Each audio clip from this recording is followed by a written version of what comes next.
Selamat siang aja kan kemudian. Selamat siang Ibu. Selamat siang, monggo Pak. Saya bisa dibantu? Bu, sini Bu, ini Fatimah Gus, Iya. ini terkait ini saya itu mau wawancara Ibu. Kalau Ibu enggak, kalau Ibu berkenan, saya ingin menggali informasi tentang dilema etika dan rujukan moral.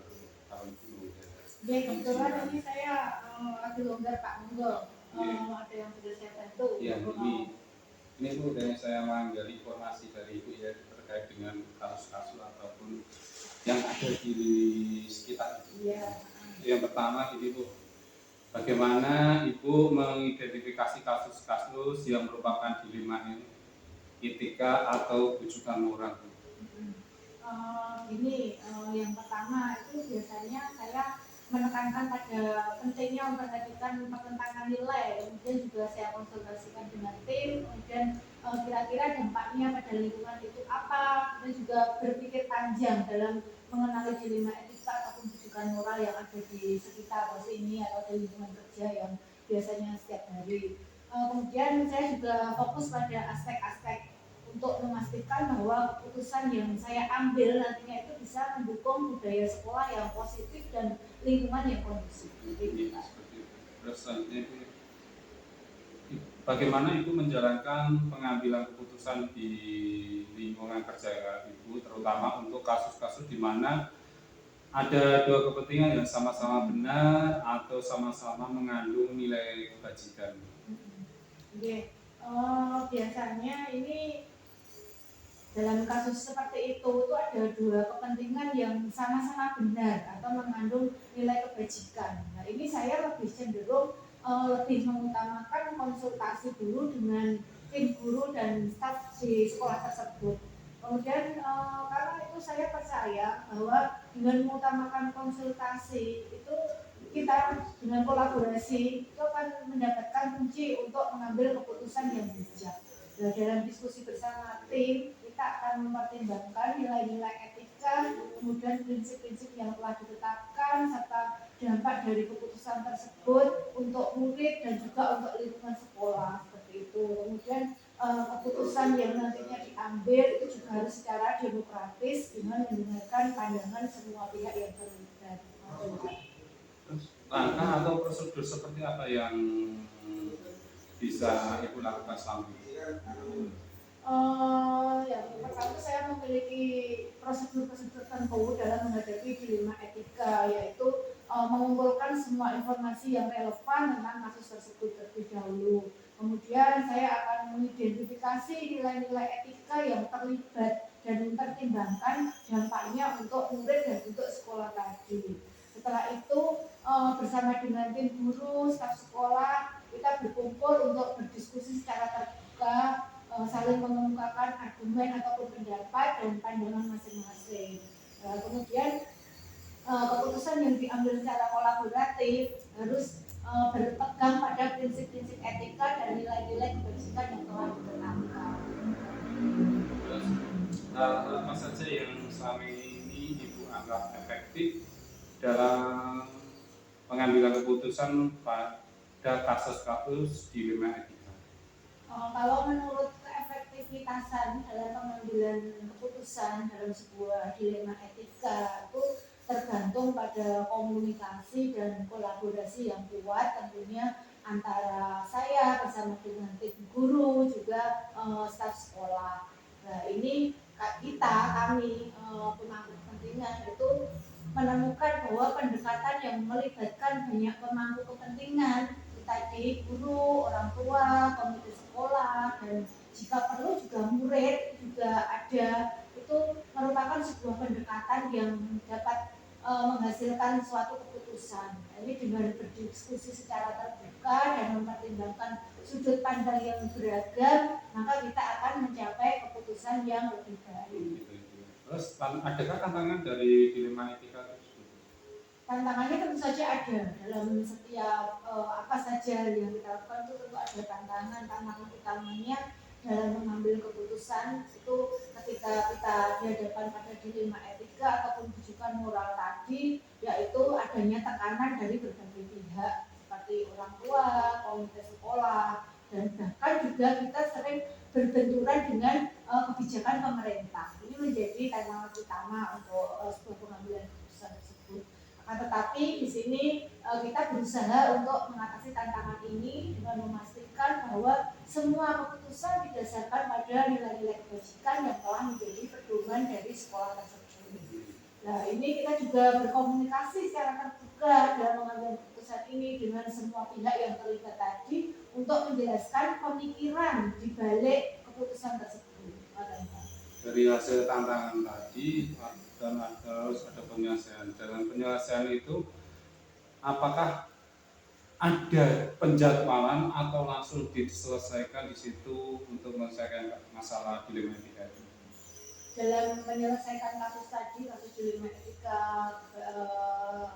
kebijakan moral tadi, kita cenderung atau lebih seringnya tidak memiliki jadwal tertentu.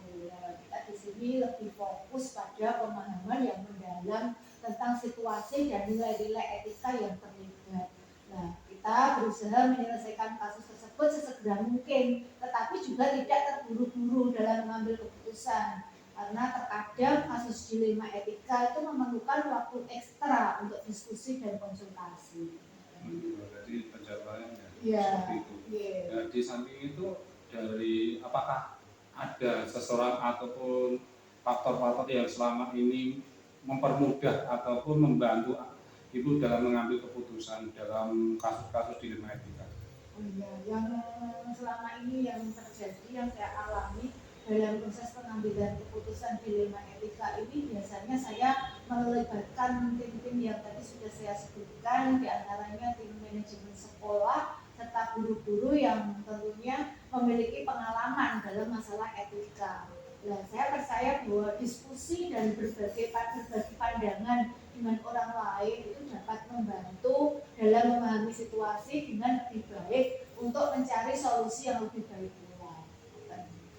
Setelah itu, dari semua hal yang Ibu sampaikan tadi, pembelajaran apa yang Ibu dapat dari penyelesaian tadi? Dari pengalaman yang sudah saya alami dalam menghadapi dilema etika itu telah mengajarkan saya khususnya pentingnya mempertimbangkan nilai-nilai kebajikan dan dampaknya pada murid. Ini pembelajaran utama yang saya peroleh itu bahwa dalam mengambil keputusan harus selalu berfokus pada kepentingan murid dan menciptakan lingkungan yang aman, nyaman, dan positif bagi mereka. Kemudian pengalaman ini juga mempengaruhi pendekatannya dalam mengambil keputusan di masa yang akan datang, di mana nilai-nilai kebajikan akan menjadi panduan utama. Seperti itu Pak, pembelajaran yang saya dapatkan. Ya, itu ya Bu ya. Jadi hanya itu yang ingin saya garis. Ya juga terima kasih dengan mewawancarai Ibu ini, saya dapat pengetahuan bahwa untuk menyelesaikan dilema ataupun masalah itu kita harus teliti, harus hati-hati, dimana kita harus menggali, mengidentifikasi fakta-fakta di lapangan sehingga nanti akan mengetahui mana yang benar, mana yang salah, dan kita juga harus berkolaborasi dengan teman sejawat, dengan wali kelas, ataupun lebih luas lagi dengan masyarakat, ataupun kalau lebih di tingkat pemerintah ya UPT dinas pendidikan sampai ke dinas kabupaten. Gitu aja Ibu ya. Terima kasih atas waktunya. Mohon maaf apabila mengganggu. Terima kasih atas ilmu yang didapat dari saya, dari panjenengan. Terima kasih. Mau pamit. Sami.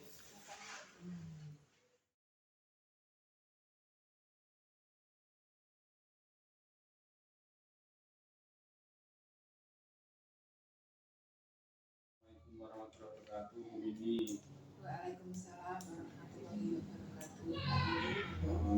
Maaf Bu, ini sini saya ke SD Perundungan 5 ini mau izin Ibu. Ini izin untuk melakukan kegiatan wawancara dengan Bu Mini. Kira-kira Bu Mini nanti hari ini repot enggak? Iya Pak Rani, insya Allah kami siap membantu panjenengan. Oh ya, alhamdulillah Ibu. Ibu, di sini saya akan wawancara tentang apa itu keterampilan di mana pengambilan keputusan berdasarkan nilai-nilai kebajikan itu. Nih, mohon izin Ibu ya. Ini mohon izin untuk mewawancara Ibu, mungkin waktunya nanti akan tersita lah. Ibu, ini langsung saja untuk wawancara pada hari ini saya mulai ya.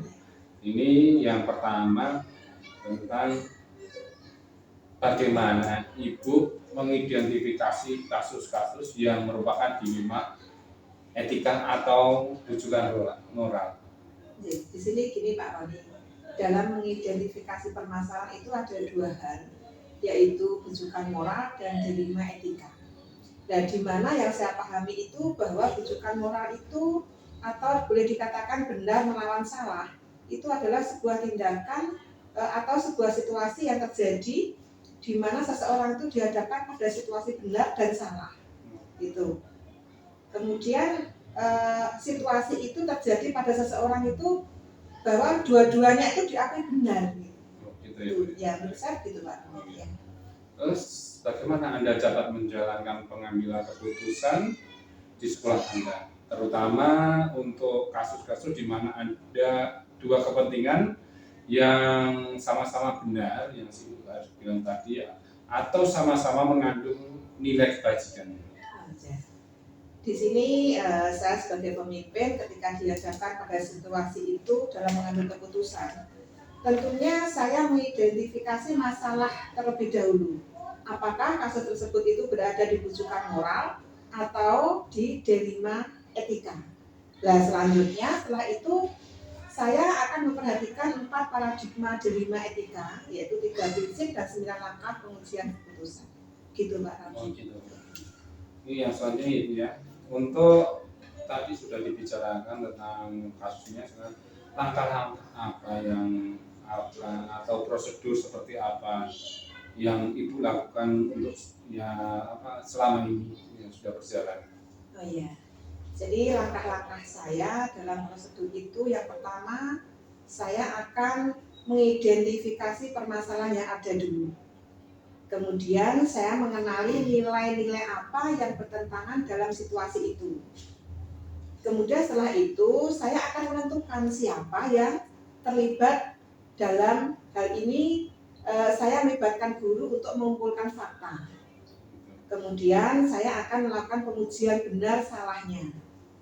Setelah itu kami melaksanakan 3 prinsip resolusi Pak Roni. Jadi mencari keuntungan mencari kemungkinan penyelesaian atau opsi trilema selanjutnya saya akan membuat keputusan, kemudian saya akan merefleksikannya gitu. Terus dari hasil tadi hal apa saja yang menurut Ibu anggap efektif dalam pengambilan keputusan pada kasus-kasus dilema etika yang ada di sekolah ini? Ketika kita dihadapkan dilema etika itu yaitu yang pertama saya menggunakan 3 prinsip tadi Pak Roni, yaitu berpikir berbasis hasil akhir, kemudian berorientasi pada aturan yang benar, dan mengutamakan rasa peduli. Begitu Pak Roni. Saya. Dari itu tadi sudah efektif. Adakah tantangan yang dalam pengambilan keputusan pada kasus dilema etika? Tantangannya ada tidak itu? Menurut saya kalau dilema etika itu permasalahannya memang agak sulit untuk diputuskan Pak Roni karena menyangkut hal yang sama-sama benar. Jadi itulah tantangannya. Namun saya kembalikan pada nilai-nilai yang saya pegang teguh dan aturan yang berlaku. Jadi hal tersebut yang perlu saya pertimbangkan. Itu ya. Jadi terus lagi Bu. Terus dalam penyelesaian dilema etika itu tadi adakah jadwal untuk menyelesaikan baik itu langsung di tempat ataupun jadwal penyelesaiannya dalam bentuk prosedur atau dalam bentuk ataupun prosedur seperti apa yang Anda jalankan? Kalau itu tergantung seberapa mendesaknya. Jadi seberapa besar pengaruh terhadap lembaga yang saya pimpin Pak Roni. Jadi jika memang memerlukan waktu dan pihak lain yang terlibat, maka saya juga membuat alokasi waktu khusus gitu.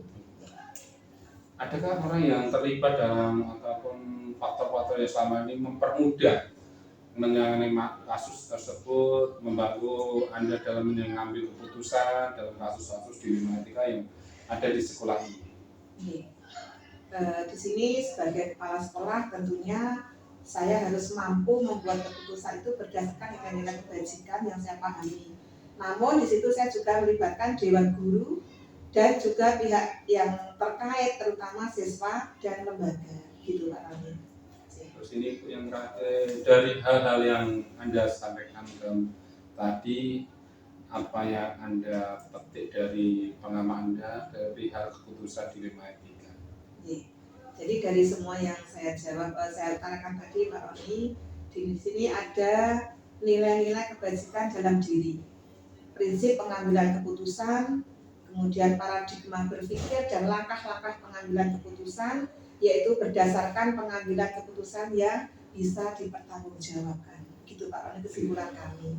Gitu Ibu, terima kasih atas waktunya Ibu. Di sini saya belajar banyak dari Ibu tentang pengambilan keputusan kita sebagai pemimpin. Artinya dari wawancara tadi saya ambil kesimpulan bahwa setiap pengambilan keputusan kita harus mempertimbangkan, mengidentifikasi bukti-bukti fakta-fakta yang ada, juga harus dapat mempertimbangkan dari berbagai aspek juga. Yang paling utama ya kita harus berkoordinasi dengan baik itu lingkungan sekolah, masyarakat, ataupun juga lingkungan yang ada di sekitar sekolah ini, terutama ya khususnya di wali murid ya. Jadi karena di Lima Etika itu juga salah satu keputusan yang susah untuk diputuskan sendiri, harus bersama-sama seperti itu. Terima kasih Ibu atas waktunya. Jadi saya banyak belajar dari sini. Jadi itu Ibu, mohon maaf apabila saya mengganggu Ibu dalam bekerja itu. Gini Pak Roni, kami tidak merasa terganggu dan kami juga terima kasih karena sudah mau berbagi dengan kami. Sekali lagi saya juga terima kasih dan mohon maaf mungkin kalau jawaban saya kurang berkenan di panjenengan. Semoga